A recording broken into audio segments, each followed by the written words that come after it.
y avait par exemple, quelques années, c'est monté dans mon cœur, on parlait même avec des bien-aimés, une idée d'une entreprise.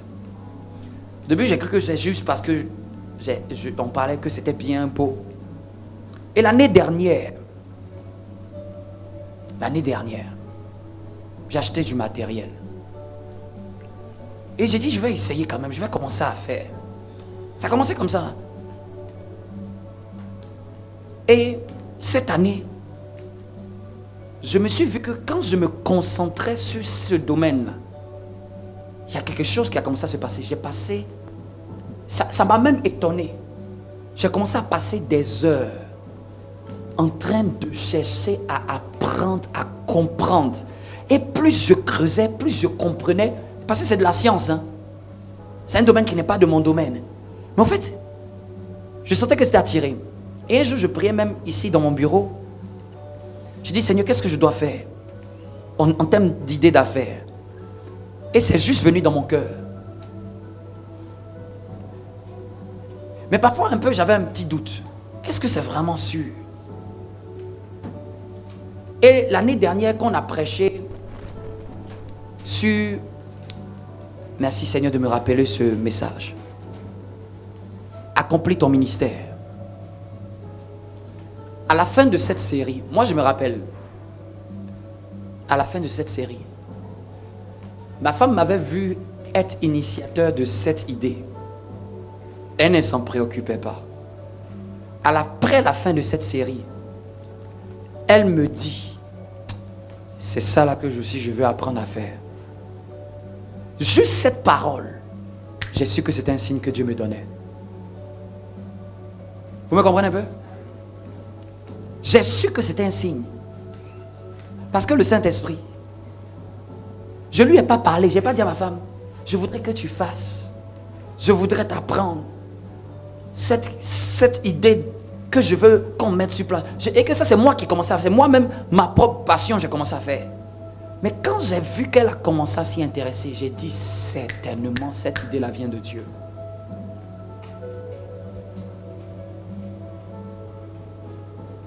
Si nous pouvons écouter les signaux du Saint-Esprit.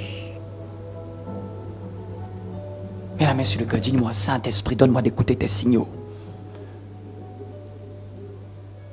Je vous le dis en tant qu'enfant de Dieu.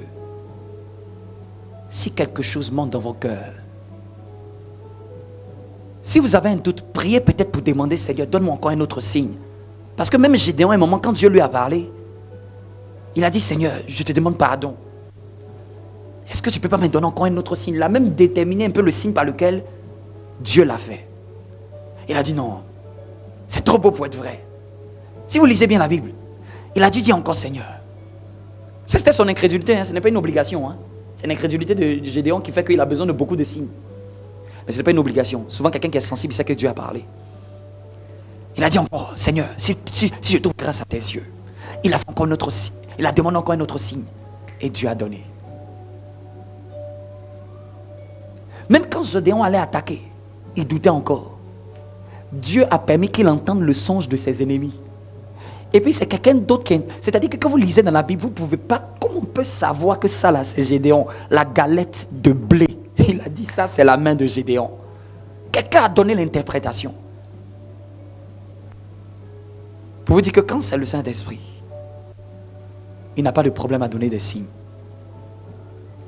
Dis avec moi, Seigneur, les choses que tu as mis dans mon cœur, donne-moi de me sentir attiré par ça. Et la plupart du temps, je vous dis, c'est quelque chose auquel vous n'avez jamais pensé. Si on vous avait dit que c'est ce que vous ferez, vous direz non. Si on vous avait dit que c'est ce que vous serez, c'est-à-dire que la plupart du temps, ce n'est pas quelque chose qui est connu du monde. C'est quelque chose qui dépasse l'entendement humain.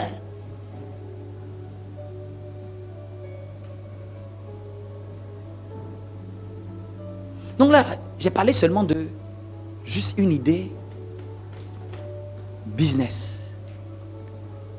J'ai passé parfois des heures juste après être venu du travail en train de dire il faut que je comprenne un peu plus comment ça fonctionne.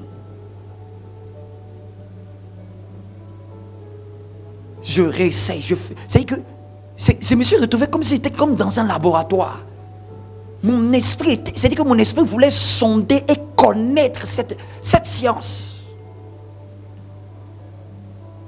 Et j'ai dit, même quand Dieu t'a parlé, si tu ne travailles pas, quand Dieu t'a donné un signe et que tu n'engages pas ta foi et tes actions dessus, ça va rester un signe même après 100 ans. On n'est plus à l'ère où il faut juste se contenter des signes. Qu'est-ce que j'engage moi-même? Et vous savez, le temps de l'accomplissement de ça ne dépend plus de Dieu. Ça dépend de moi, ma capacité à m'investir. C'est-à-dire que ça peut être court, comme ça peut être long. Ça dépend à quel niveau moi-même je m'y mets.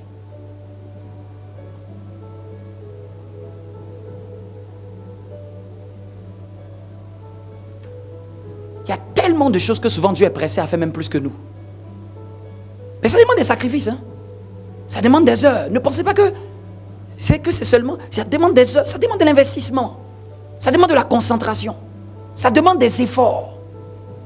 Parce que tu sais que c'est... Et puis il y a un temps pour faire les efforts et il y a un temps pour jouir de ces efforts. La vie est faite de cycles. Il y a un temps où tu dois battre toujours des ailes. L'oiseau bat des ailes. Et puis à un moment, il laisse ses ailes planer sur l'air. Il y a toujours deux saisons. Une saison de semaille et une saison de moisson. Quand tu es dans la saison de semaille, c'est-à-dire que c'est là que tu transpires.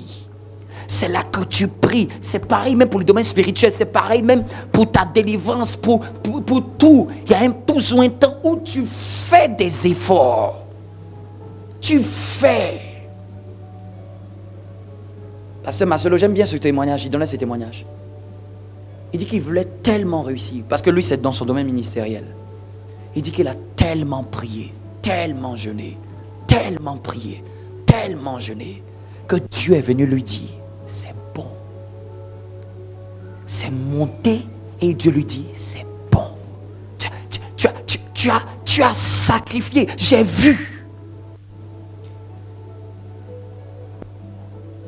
Mais parfois nous semons un et nous voulons récolte de 1 million.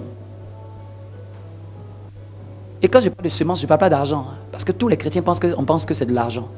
Si vous voulez comprendre le véritable sens de semer, c'est votre investissement, votre travail, votre labeur, votre consécration. Dommage qu'on utilise ça seulement uniquement que pour l'argent. On aurait dit, si tu sèmes plus dans ton entreprise, tu vas moissonner. Si tu sèmes plus dans ton mariage, tu vas moissonner. Si tu sèmes plus, dans n'importe quel domaine que tu sèmes abondamment, si tu pries beaucoup et bien, tu vas moissonner tes prières. Semer là où c'est aussi prier.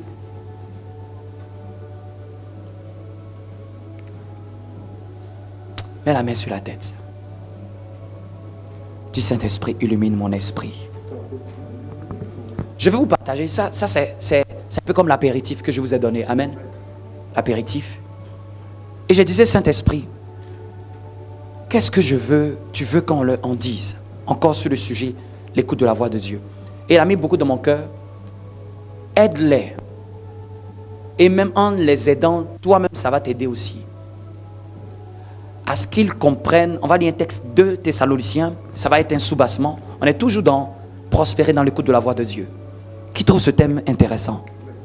Amen. Je vous ai dit que c'est un sujet majeur.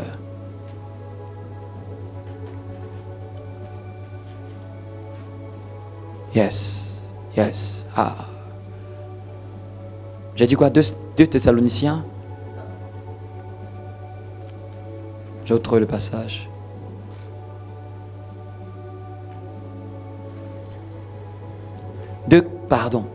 Corrigeons. Tu peux corriger si tu notes. 2 Corinthiens chapitre 13, 14. 2 Corinthiens chapitre 13, 14. Je lis la parole du Seigneur. Légèrement. Amen. Yes. 2 Corinthiens 13, 14. Commence même à partir du verset 13 même. Tous les saints vous saluent. Tous les saints vous saluent. La grâce du Seigneur Jésus-Christ et l'amour de Dieu et la communion... Au verset 13. Non, là, je suis au verset 14. Et le verset 13.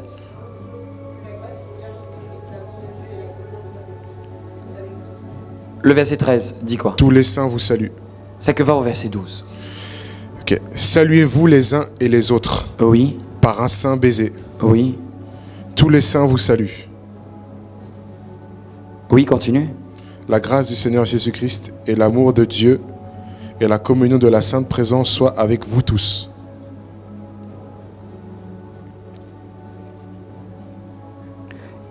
Reprends. Verset 12. Oui, 12 à 14, oui, c'est ça. Continue. Saluez-vous les uns les autres par un saint baiser. Tous les saints vous saluent. La grâce du Seigneur Jésus-Christ et l'amour de Dieu et la communion de la sainte présence soient avec vous tous. Amen. Amen.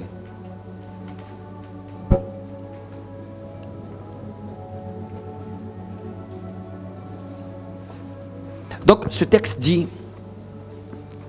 une chose sur laquelle je vais m'attarder. Il dit que l'amour de Dieu le Père est quoi? L'amour de Dieu le Père est La quoi? grâce du Seigneur. la grâce du Seigneur Jésus-Christ et l'amour de Dieu et la communion de la sainte présence soient avec vous tous. et la communion de la Sainte Présence, la communion du Saint-Esprit. J'aime mieux la version Saint-Esprit. Sainte Présence. Je cherche un parallèle d'un texte que je le retrouve.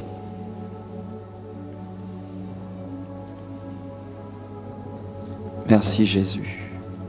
Est-ce qu'on peut répondre encore? Que l'amour de Dieu le Père, Que l'amour de Dieu le Père,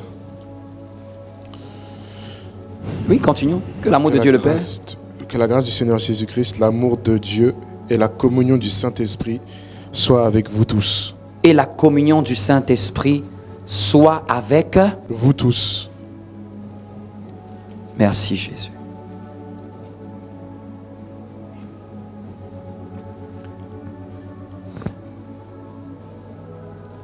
Dis avec moi encore, l'amour de Dieu le Père, L'amour de Dieu le Père, la grâce du Seigneur Jésus et la communion du Saint-Esprit soient avec vous tous. Je fais une petite parenthèse. On a structuré les manières de parler de Dieu. On a donné une manière de parler du Père. Les songes, les visions, la voix audible. On a donné 3 canaux qui sont les canaux d'expression du Père. Le Père passe par les songes, passe par les visions, passe par la voix audible pour nous parler. On a dit que le Saint-Esprit, il a aussi des canaux, mais sont plus dans nos cœurs. On a parlé de la conscience, qui est ce qui est appelé aussi le témoignage. Amen. Quelqu'un me comprend? On a parlé des pensées du cœur. On a parlé des émotions du cœur que le Saint-Esprit nous fait ressentir. On a parlé des visions intérieures. Amen. Et dimanche dernier, nous avons parlé des canaux du Fils. Dans les canaux du Fils, qu'est-ce que j'avais dit? J'avais touché 2 canaux dimanche dernier. Qui se rappellent?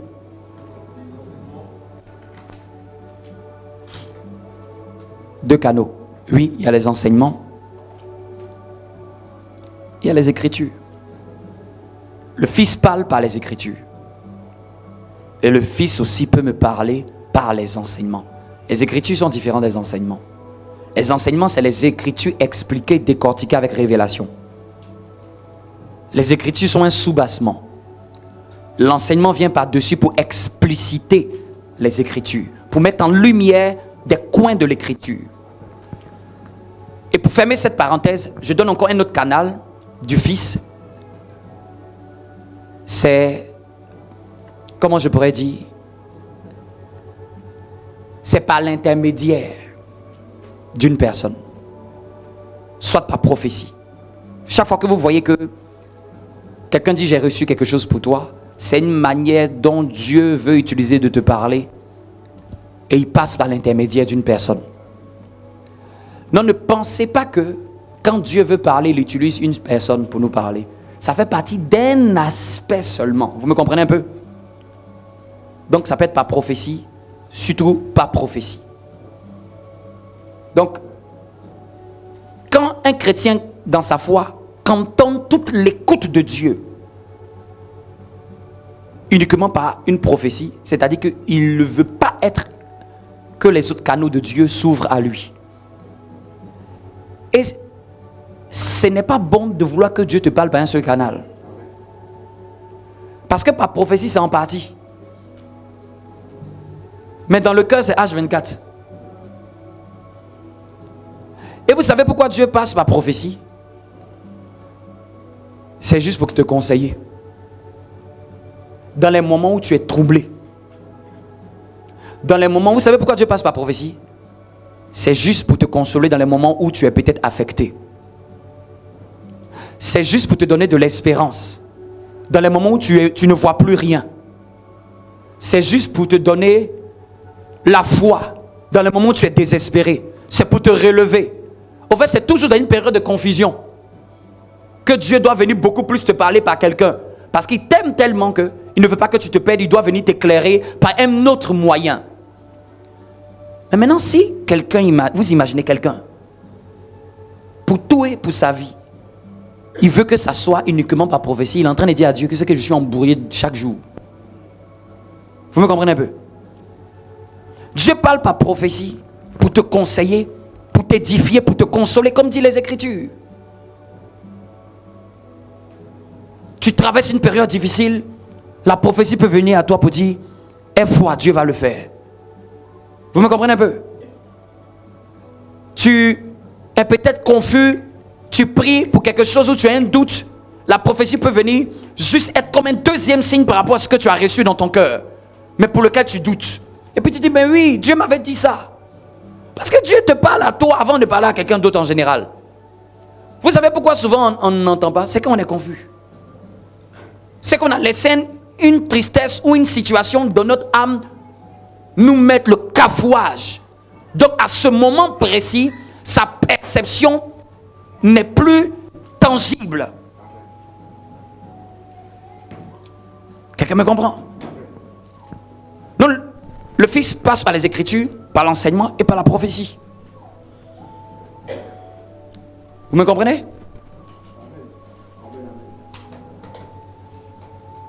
Quelqu'un me comprend? Mais si tu veux changer, si tu veux évoluer avec Dieu, c'est plus par la voie du Saint-Esprit. C'est pour ça que vous pouvez voir qu'on peut donner même de grandes prophéties à quelqu'un, mais souvent même, là, ça s'est arrêté juste au moment où on a donné juste la grande prophétie. Il n'y a eu plus rien après. Qui active la prophétie? C'est le Saint-Esprit. Qui nous met en marche dans le plan? C'est le Saint-Esprit. Qui nous explique comment entrer dans la prophétie? C'est le Saint-Esprit. Quelqu'un me comprend? Et quand il s'agit du Saint-Esprit, il est dit dans le texte que nous avons lu maintenant, là je reviens dedans, que la communion du Saint-Esprit soit avec vous. C'est-à-dire que c'est une vertu qu'on doit retrouver chez moi. On doit retrouver chez un chrétien. C'est-à-dire que si tu es chrétien, il y a trois choses. Si peut-être tu ne sais pas tout ou tu n'as pas tout manifesté, mais il y a au moins trois vertus que Dieu, par l'apôtre Paul, demande qu'on retrouve chez toi. Qu'on retrouve chez nous. Qu'on retrouve l'amour du Père. Qu'on retrouve la grâce. La grâce, c'est la miséricorde. La capacité à pardonner. La capacité à faire grâce aux gens. Et qu'on retrouve la communion. Il dit que toutes ces choses-là soient quoi? Avec vous. Que l'amour de Dieu le Père, la grâce du Seigneur Jésus soit avec. C'est-à-dire que ça doit marcher avec moi. Un chrétien, comment tu peux savoir et te mesurer? Tu dois te mesurer. Où en suis-je par rapport à l'amour? En grâce. Où en suis-je? Et en communion avec le Saint-Esprit, où suis-je? Si chaque fois que nous voulons nous évaluer, ces trois-là permettent de nous évaluer. Chaque fois que tu as fait un bilan de ta vie spirituelle, vois à chaque fois si tu as progressé dans ces 3.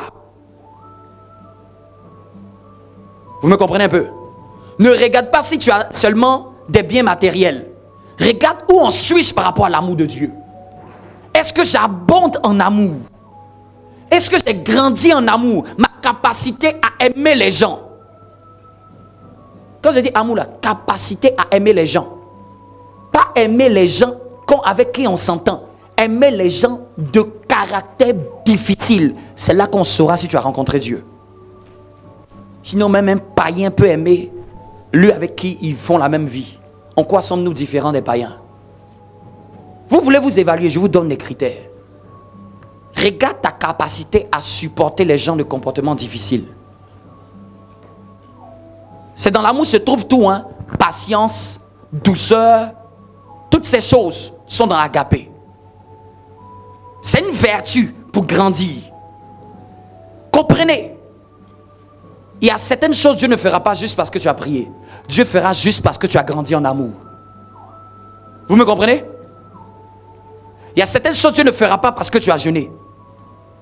Dieu fera juste parce que j'ai abondé en amour. Et si je veux être agréable au Père, c'est l'amour que le Père regarde en moi. Si je veux être agréable à Jésus, c'est la grâce qui regarde. La grâce, c'est la miséricorde. Regardez, Jésus nous a fait grâce. Si on devait énumérer nos péchés, nous ne sommes pas éligibles. C'est-à-dire que la grâce, c'est la miséricorde. La capacité à faire miséricorde. Donc quand je veux que je plaise à Jésus, je dois avoir le même ingrédient qui est en Jésus. Pour Jésus, l'on dit la grâce. Est-ce que je fais grâce aux gens? Ou est-ce que je retiens aux gens? Est-ce que j'ajoute sur la vie? Jésus a ajouté dans nos vies. Est-ce que j'ajoute sur la vie des gens? Est-ce que j'investis dans la vie des gens? C'est ça la grâce. Sans qu'ils aient à me donner quelque chose. Si quelqu'un vous dit dans le Seigneur, c'est Dieu qui rémunère. La Bible, le seul verset où on parle de la rémunération, on parle de Dieu. Les hommes ne vous rémunéreront pas. Donc les gens qui disent non, j'ai fait et puis il ne m'a rien donné, c'est qu'il n'a pas bien lu la Bible. C'est Dieu qui doit te donner. Et Dieu peut te donner pas par lui mais par quelqu'un d'autre. Quelqu'un me comprend? Tu peux avoir semé dans une vie et puis la moissonner dans une autre vie. Vous me comprenez? Et quand il s'agit du Saint-Esprit, bizarrement, il dit la communion. On a parlé de l'amour de la grâce, mais pour le Saint-Esprit, particulièrement, il dit communion. L'origine du mot pour communion, parce que quand c'est communion en français, on ne comprend pas bien. On est d'accord? On n'a pas une perception profonde. Qui est d'accord avec moi? Moi, je suis honnête. Hein? Communion en perception français, je ne perçois pas bien. J'arrive pas à bien m'intégrer cette notion. Donc c'est pour ça que ça nous demande de faire une exégèse. Exégèse, c'est de comprendre l'origine des mots, surtout dans la langue dans laquelle ils ont été écrits. C'est ça l'exégèse en théologie. Donc quand on fait une exégèse, et ça toute personne peut le faire, l'exégèse. On n'a pas besoin d'être théologue pour faire l'exégèse.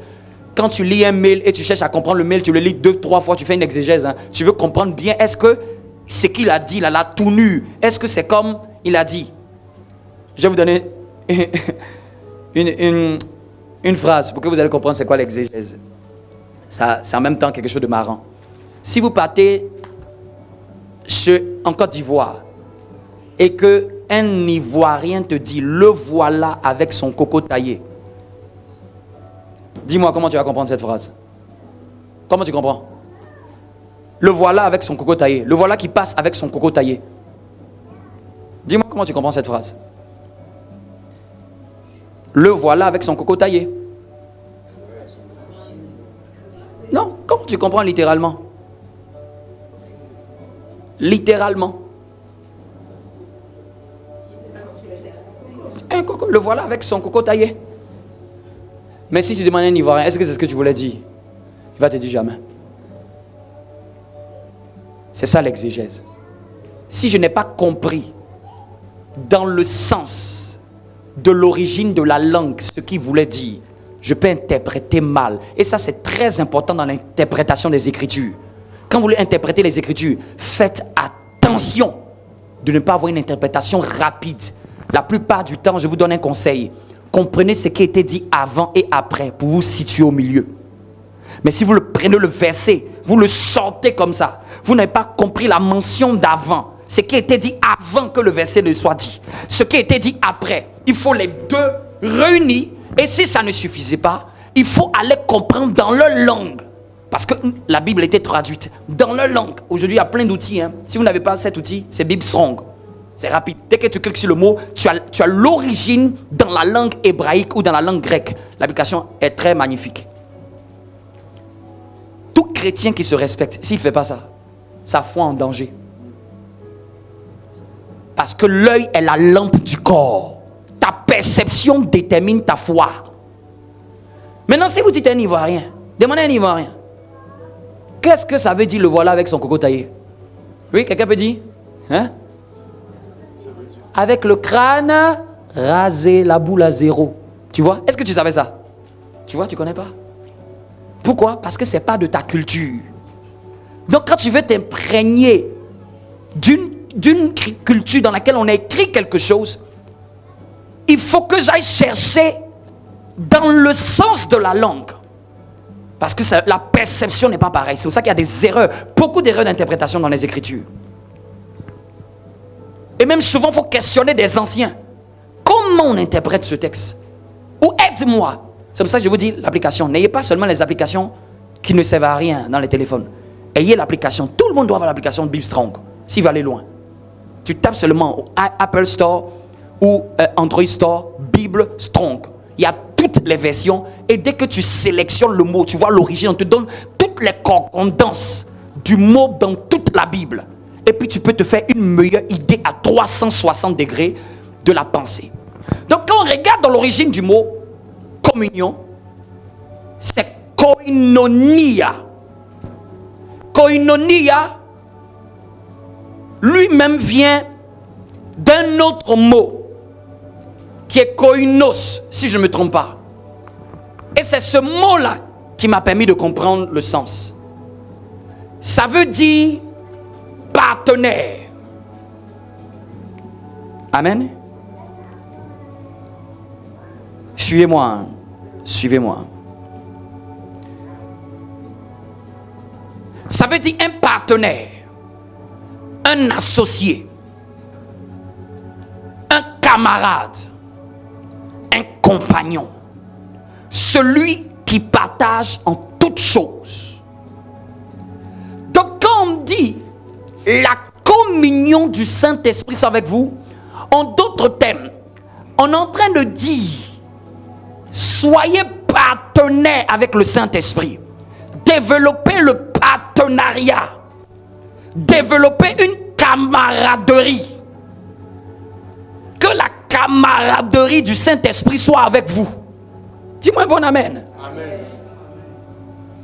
Qu'il y ait un partage entre toi et le Saint-Esprit. C'est ça le mot communier. Quand je veux communier, c'est-à-dire qu'il y a un échange. Dans d'autres versions même on dit que la communication, qu'il y a un échange de données. Comme les données mobiles, ça monte, ça descend. Il y a des données qui sont envoyées, il y a l'émission, il y a la réception. Dans une communication, il y a un échange. Et il dit que ce partenariat-là soit avec vous. Donc, quand je suis chrétien, je dois développer la communion avec le Saint-Esprit. Sinon, il va me manquer une partie du puzzle. On n'est plus dans l'Ancien Testament. C'est révolu. Dans l'Ancien Testament, il bénéficiait seulement de l'amour du Père. Dans le Nouveau, on a bénéficié de la grâce et de l'amitié avec Dieu. On a bénéficié de l'apanage des prophètes, ce qui faisait la réputation des prophètes dans l'Ancien Testament. Ce qui est différent dans l'Ancien Testament, entre un prophète et dans l'Ancien Testament et dans le Nouveau Testament, c'est que dans l'Ancien Testament, c'était le prophète seul qui avait l'amitié avec Dieu. Dans le Nouveau Testament, la capacité que Dieu a utilisée pour être ami avec les prophètes, il dit: je le répands sur toute chair. Quelqu'un me comprend? À qui ici peut dire que Dieu ne lui a jamais parlé? Qui lève la main si Dieu ne lui a jamais parlé? Mais est-ce que vous savez, dans l'Ancien Testament, Dieu ne parlait pas au peuple. Dieu ne parlait pas au peuple directement. Vous me comprenez? Donc, gravez ça, il faut noter. S'il y a une chose que je dois avoir comme objectif dans ma vie chrétienne, je dois m'assurer, est-ce que ma communion avec le Saint-Esprit, mon partenariat est au beau fixe? Si ce n'est pas au beau fixe, je comprends que dans les fondements de l'évangile, il va me manquer, je vais avoir une faille. Vous savez, c'est tellement important. Il y a des enjeux qui sont H24. Comment le Saint-Esprit peut nous alerter s'il n'y a pas de partenariat? Comment le Saint-Esprit pourra me dire s'il n'y a pas de partenariat? Comment le Saint-Esprit pourra m'inspirer? Comment pour chaque jour, pour 24 heures, s'il n'y a pas le véritable prophète, je ne communie pas avec le véritable prophète. Les gens, au lieu de communier avec le Saint-Esprit, veulent communier plutôt avec les hommes de Dieu. Dans cette saison-là, Dieu est ce genre de chrétien. Ce genre d'attitude-là, cette attitude plutôt. Parce que je dois regarder ma communion avec l'homme de Dieu. Est-ce qu'elle est plus... Je veux souvent là. Je dois cesser plus la communion avec le Dieu de l'homme de Dieu. Parce qu'il est même ce qu'il est à cause de sa communion avec le Saint-Esprit. Je ne veux pas qu'on laisse le chemin pour se focaliser sur le grand frère de la maison. Sortez d'une chrétienté. Je vous dis, si vous mettez toute votre espérance en moi, vous allez échouer. Quand il dit toute votre espérance, ça ne veut pas dire qu'on ne croit pas en ce que Dieu met en homme de Dieu. Mais quand il dit espérance, c'est-à-dire que si ta vie chrétienne, ce n'est pas d'abord, ton désir n'est pas ultime d'être proche de Dieu plus que d'un être humain. En fait, c'est ça qui est biaisé. Vous me comprenez un peu? C'est après Dieu que peuvent venir les hommes. Mais ces gens, si il n'a pas parlé, je suis désespéré. Il ne m'a pas dit mon futur, je suis désespéré. On n'a pas parlé sur moi, je suis désespéré. Non. L'homme de Dieu doit te montrer comment communier avec papa. Parce que papa veut avoir une communion avec tous ses enfants.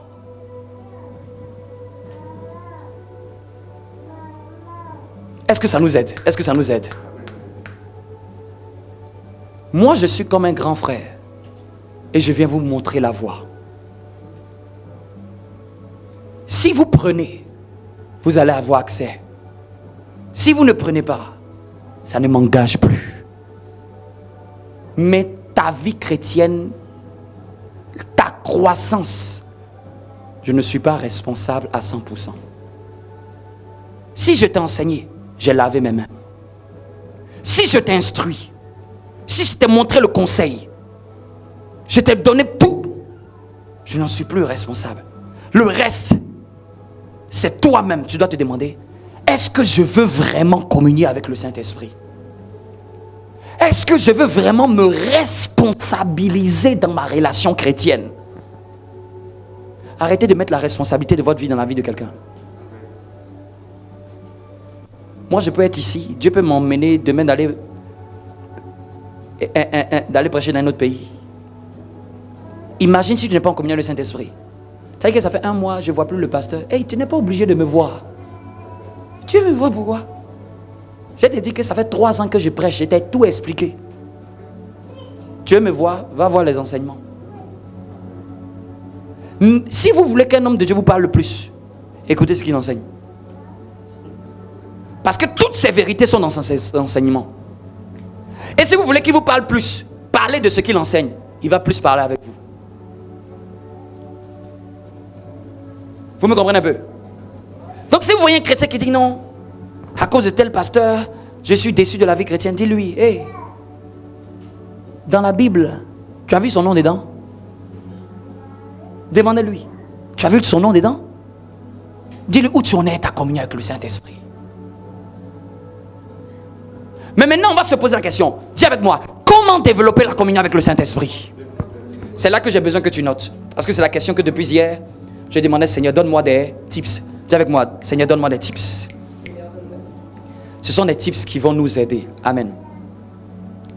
Des tips qui vont nous aider. Déjà, pour développer la communion avec le Saint-Esprit, il faut que j'en sache plus sur le Saint-Esprit. Ah, je ne peux pas développer une communion avec quelqu'un dont je n'ai pas assez de renseignements.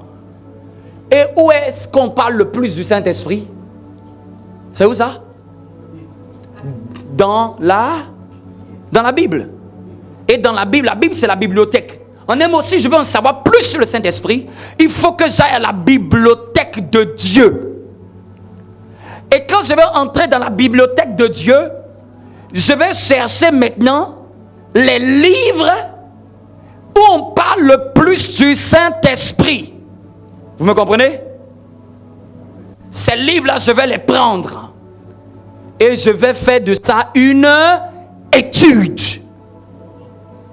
Je veux apprendre à te connaître. Vous me comprenez? C'est le premier pas pour commencer à développer une communion du Saint-Esprit. Il faut que j'en sache plus sur lui. Qu'est-ce qu'il est? Comment il se comporte? Qu'est-ce qu'il aime? Qu'est-ce qu'il n'aime pas? Qu'est-ce qu'il ressent? C'est quoi son but? Son rôle? Amen. Amen. Je vais vous donner rapidement. Et le reste, vous allez vous-même aller chercher. Amen. Je vais vous donner. Est-ce que je peux vous donner avant qu'on arrive à la fin? Amen. Est-ce que ça te parle cet enseignement? Je t'en prie, cet enseignement-là, ne l'oublie pas. Si demain tu rencontres un chrétien, tu peux lui demander où en es-tu ta communion avec le Saint-Esprit?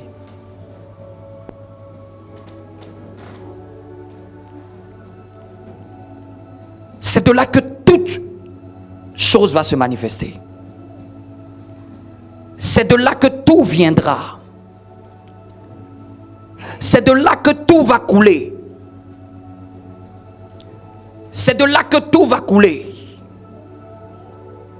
L'intuition, la sensibilité, l'orientation, la direction, le réma. C'est lui qui fait tout. On va noter. Ça, je t'aide un peu. Numéro 1. Je vais dire ça vite parce que le temps presse.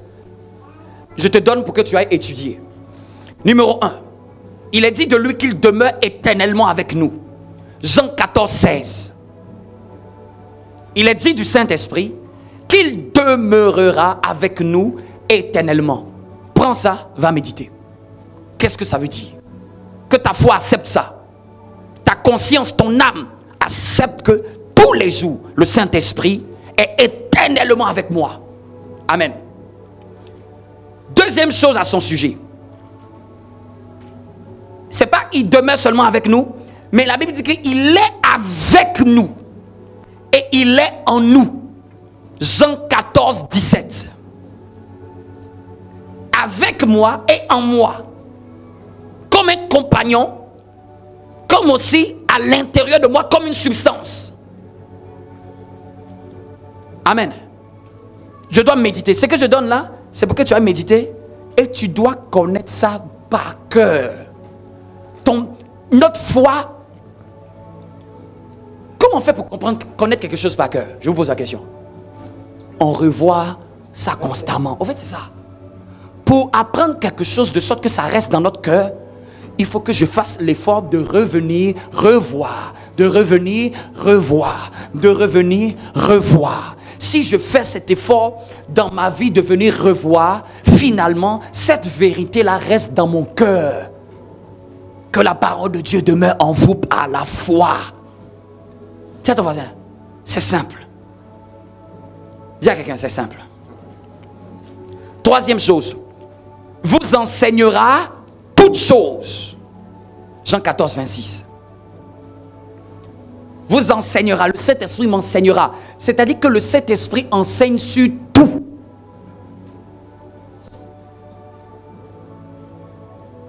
Il n'y a pas une chose que le Saint-Esprit ne peut pas nous enseigner dessus. J'avance.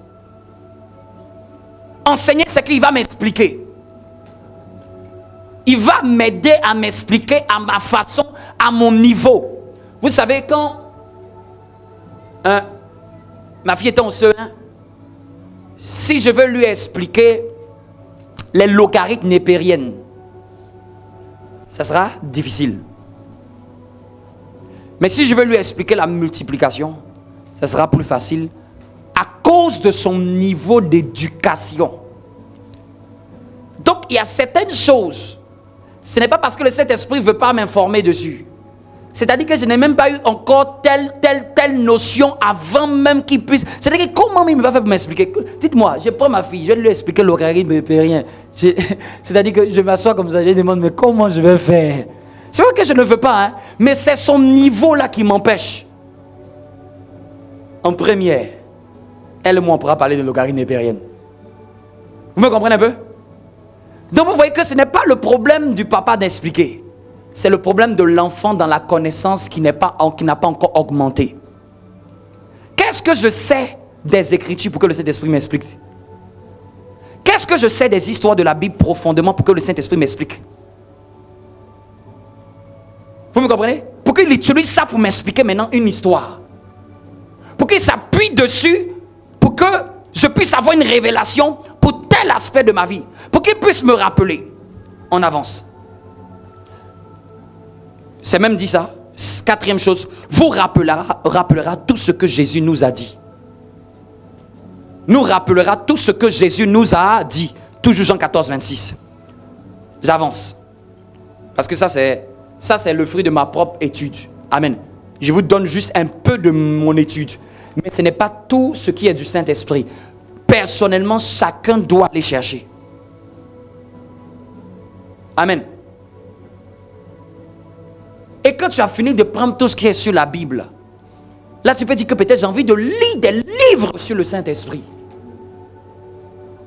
C'est là que même tu peux me demander, pasteur, qui peux-tu me recommander comme thématique, comme auteur qui a parlé du Saint-Esprit?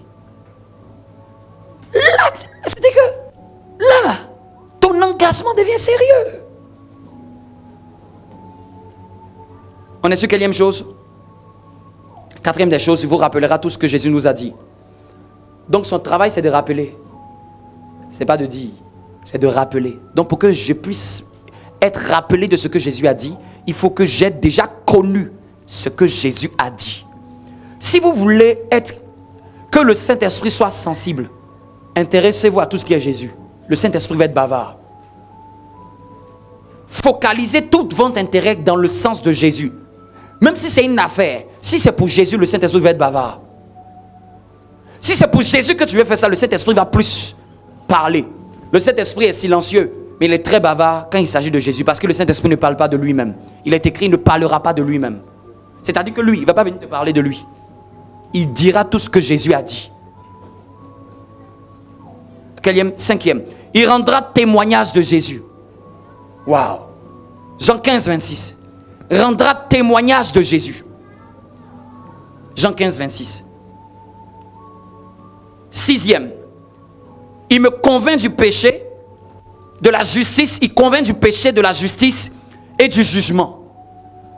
Concernant le péché, celui qui me convainc, c'est le Saint-Esprit.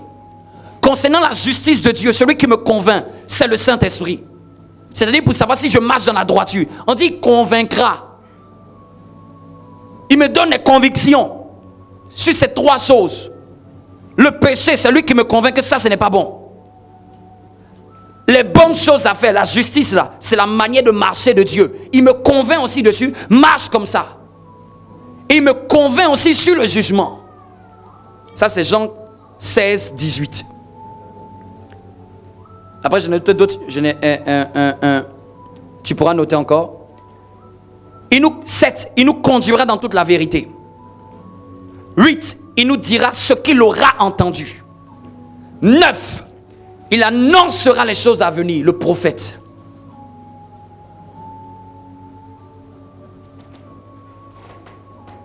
Amen. Je reprends. 7, il nous conduira dans toute la vérité.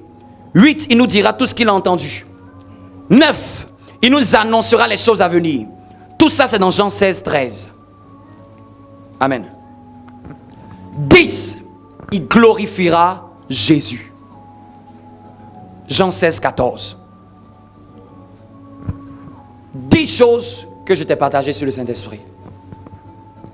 Mais ce n'est pas tout ce qui est du Saint-Esprit. Mais c'est ce que Jésus nous a dit sur le Saint-Esprit. 7, il nous conduira dans toute la vérité. 8, il nous dira tout ce qu'il aura entendu. C'est-à-dire que cet esprit vient répéter. Il a une fonction de venir répéter ce que Jésus veut nous dire. Il ne parlera pas de lui-même. Il nous annoncera les choses à venir. Donc si quelqu'un développe la communion le Saint-Esprit, il a une idée d'un peu de certaines choses à venir dans sa propre vie.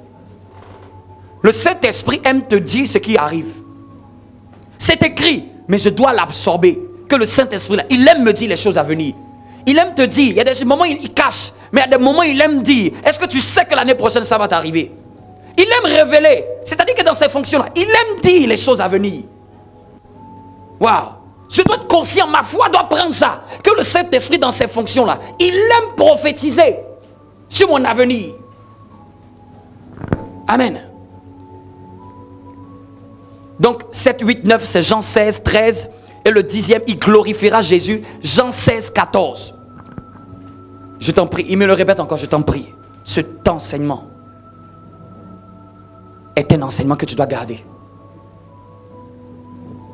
Chaque fois que ça n'ira pas, reviens comme au garage et demande-toi où en suis-je par rapport à cette dimension. Chaque fois que tu sembles être perdu, il y a des moments où on semble être perdu. Dis-toi, il faut que je revienne sur la communion. Chaque fois que j'ai besoin de savoir le futur, il faut que je revienne sur la communion. Chaque fois que j'ai besoin de comprendre des choses, il faut que je revienne sur la communion. Au fait, je vais vous dire, toute la vie chrétienne est bâtie sur la manifestation de cette troisième dimension de Dieu. Le Père Jésus sont dans les cieux. Le seul qui est avec nous et en nous, c'est le Saint-Esprit. Est-ce que quelqu'un me comprend? Je t'en supplie. Cet enseignement-là, ne l'oublie pas. Vous m'avez vu rarement dire ça. C'est parce que je sais que ça là, c'est une clé majeure que je suis en train de donner. Là, j'ai donné seulement les renseignements sur le Saint-Esprit. Je n'ai pas encore dit comment développer la communion. Mais il est déjà presque l'heure. Amen. Je vais vous donner, vous allez noter. Amen. Est-ce que je peux vous le donner? C'est des choses qu'il a mis dans mon cœur et j'ai commencé à noter. C'est-à-dire que moi-même, je dois méditer sur ces choses. Ne pensez pas que c'est parce que je vous le donne que je les connais tous de tête. C'est-à-dire que c'est des choses que j'ai notées ce matin. Donc, on a dit que pour apprendre, j'avais donné une première clé. Pour développer la communion avec le Saint-Esprit, il faudrait faire quoi? Apprendre et étudier tout ce que les Écritures disent de lui et les maîtriser. On a dit comment maîtriser les choses. C'est de les revoir couramment, constamment, permanemment. Est-ce que c'est noté? Aujourd'hui, je suis en train de te donner un excellent message. C'est un message qui n'est pas en train de te dire cette année sera l'année de ton année. Mais si tu fais de la communion du Saint-Esprit ton focus, à partir de maintenant, chaque année sera ton année. Même quand il va y avoir des épreuves, tu vas rester toujours debout.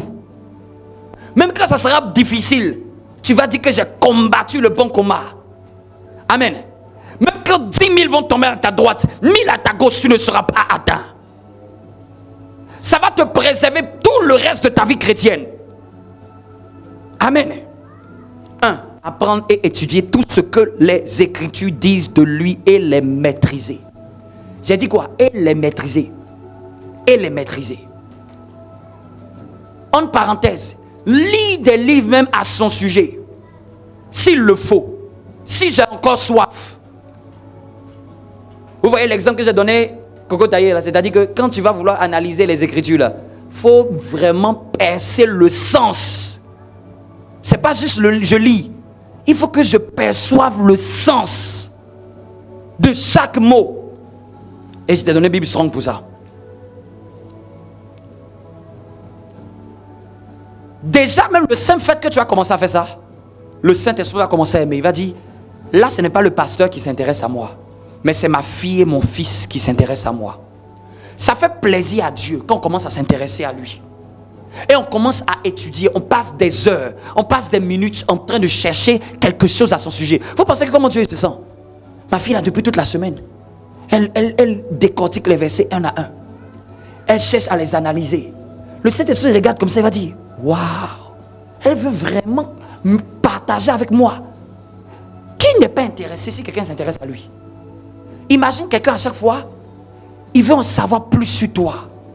Même que dans une relation homme-femme, souvent on demande, mais je vais apprendre à te connaître. Ça fait plaisir d'apprendre à connaître quelqu'un. Ça fait plaisir de vouloir en savoir plus. Tu viens d'où? Qu'est-ce que tu aimes? Qu'est-ce que tu n'aimes pas? Qu'est-ce qui te plaît? Je veux te sonder. Je veux arriver à avoir une image un peu de toi. Je veux me faire ma philosophie de toi, ma carte mentale de toi. Deuxième chose, je l'avais dit dans mes prédications, parler régulièrement au Saint-Esprit, même hors des temps de prière. On peut être, je sais ici que la plupart de tout le monde ici, si on dit prière, la plupart, d'autres ont 15, d'autres ont 16, c'est-à-dire qu'on a la moyenne.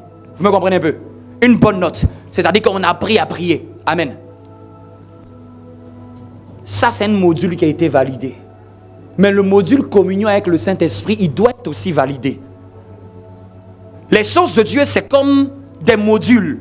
Je peux avoir très bien maîtrisé un art, mais ça ne veut pas dire que je maîtrise tous les arts. Et il y a des matières fondamentales qui sont éliminatoires. Il y a des matières secondaires. Mais la communion Saint-Esprit, là, c'est une matière fondamentale. Coefficient 100. Où Dieu même écrit, celui qui ne valide pas ce module, on ne sait même pas ce qu'on peut faire pour lui. Quelqu'un peut dire, non Seigneur, je n'ai pas une très grande foi. Même avec un grain de sénévé, on peut déplacer des montagnes. Vous me comprenez un peu? Quelqu'un peut me dire, Seigneur, je ne prie pas 10 heures, moi je prie seulement 1 heure. Avec 1 heure, là, ça va compter dans la balance. Vous me comprenez? Quelqu'un peut-être ne connaît pas toute la Bible, mais connaît certaines écritures fondamentales de l'écriture. Jésus veut dire, avec cette parole, là, ça va le pousser. Mais quelqu'un qui n'a pas la communion du Saint-Esprit, le ciel va demander, même les anges vont demander, comment peut-on faire? Parler régulièrement au Saint-Esprit, même hors des temps de prière. Ça veut dire quoi? Je dois développer une autre habitude. De ne pas parler à Dieu uniquement quand je prie. Je le dis pour vous, je le dis même pour moi-même. C'est quelque chose que je travaille aussi. Tout le monde travaille, tout le monde cherche quelque chose. Combien, tu dois regarder, combien à quoi tu te réfères plus au Saint-Esprit hors des temps de prière. Ça va déterminer le genre de partenariat que vous commencez à tisser. Vous me comprenez un peu? T'imagines que tu parles à quelqu'un uniquement quand c'est le moment où seulement tu l'appelles. Vous ne faites pas des SMS. Quelqu'un d'intime vous fait des SMS, n'est-ce pas? Vous ne faites pas seulement quand c'est le moment de vous appeler. Parce que parfois, il n'y a pas le temps de t'appeler, mais on peut s'écrire toute la journée. C'est ça la communion. Je peux garder la communion. Même si parfois que c'était compliqué à cause du travail, à cause des événements, je n'ai pas eu le temps de prier comme il fallait. Mais la communion est là, je l'entretiens. Il est avec moi. Troisième, être profond dans l'adoration. Vous devez veiller au curseur de l'adoration. Le curseur, tu dois regarder dans ma vie de prière là. Est-ce que je suis profond en adoration? Je peux savoir prier, mais je ne suis pas profond en la manière d'adorer. Amen. Je vais faire la parenthèse. 4. Augmenter de plus en plus sa connaissance de Jésus. Le Saint-Esprit ne parlera pas de lui-même. Si vous voulez que le Saint-Esprit, avec lui, vous devenez amis. Si Jésus n'est pas votre focus, il ne va pas trop parler. Augmenter, c'est-à-dire qu'il est excité quand vous voulez plus apprendre sur Jésus. Et c'est ce que je disais à un moment là. Plus tu te focalises à connaître Jésus, plus tu développes ta communion avec le Saint-Esprit. Augmenter de plus en plus sa connaissance de Jésus. On peut se tenir debout. Est-ce que vous notez? Sa connaissance de Jésus dans le but de faire quoi? Dans le but de ressembler à Jésus. Je peux vous donner un objectif ultime. Notre objectif ultime, c'est de ressembler à Jésus. Il peut y avoir des sous-objectifs. Mais même la communion, là, c'est pour ressembler à Jésus. Même la méditation, là, c'est pour ressembler à Jésus. L'objectif de nous tous, c'est de ressembler à Jésus. Il nous a prédestinés afin que nous soyons semblables à l'image de son Fils. Et garder, quand on dit ressembler à Jésus, c'est quoi? Garder à deux choses et noter deux choses. C'est en parole et en œuvre. En parole et en œuvre. Je dois me demander, est-ce que les œuvres que Jésus a fait, la manière dont il s'est comporté, est-ce que je me comporte comme ça? Les œuvres que Jésus fait, est-ce que ça doit me donner de soupirer à les faire? Jésus grandissait en sagesse, en stature et en grâce devant Dieu et devant les hommes. Amen. J'ai dit 4. Augmenter de plus en plus sa connaissance de Jésus avec pour objectif de ressembler à Jésus. En tout point.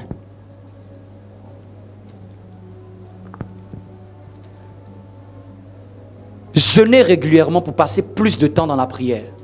Ce n'est pas le fait de se glorifier que non, je n'ai pas mangé toute la journée, vraiment. Non, non, non, non. C'est dans le but de passer plus de temps avec lui. Le but du jeûne, prédisposition pour passer plus de temps avec Dieu. Amen. Jeûner régulièrement. C'est un esprit. Mais dans le but de quoi? De passer plus de temps. Si je peux vous donner un objectif spirituel, de passer plus de temps dans les Écritures. Si vous voulez passer plus de temps dans les Écritures, soyez en jeûne. Votre perception des Écritures ne sera pas pareille. Il y a comme un voile qui tombe. Si vous le faites de longues séries d'études et de recherches, soyez en jeûne. Amen. Je te donne un dernier. Je peux te donner? Veiller sur l'état de son cœur et de ses pensées. Et se repentir à chaque fois que tu trouves que tu as transgressé la parole de Dieu. Parce que l'esprit qui je peux utiliser ce thème, ce n'est pas, mais qui se sent attristé plus vite, c'est le Saint-Esprit. Il dit n'attristez pas le Saint-Esprit. On ne dit pas attristez pas Jésus, mais on dit n'attristez pas le Saint-Esprit. Très sensible pour être attristé. Amen. Et je m'arrête là pour aujourd'hui. Est-ce que tu peux acclamer Dieu pour sa parole?